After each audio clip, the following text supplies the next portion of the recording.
Viewers, দেখেন স্টুডেন্টরা আন্দোলন শেষ হওয়ার পর, দাবি মানার পর যশোর শহরে কি সুন্দর পরিষ্কার পরিচ্ছন্ন কাজে ব্যস্ত আছে এবং তারা একই সাথে ট্রাফিক নিয়ন্ত্রণের কাজ করছে। ঠিক আছে, ট্রাফিক নিয়ন্ত্রণের কাজ করছে খুব সুন্দর সুশৃঙ্খলভাবে তারা এই কাজ করছে। পুরো ট্রাফিক কন্ট্রোল স্টুডেন্টের হাতে।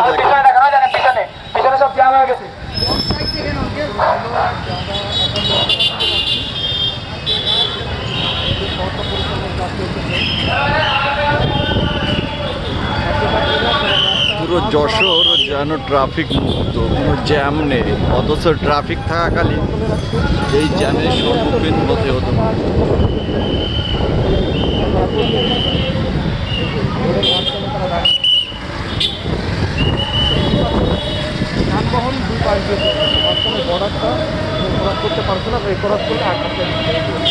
স্কাউটার মেয়েরা ট্রাফিক কন্ট্রোলে অংশগ্রহণ করছে।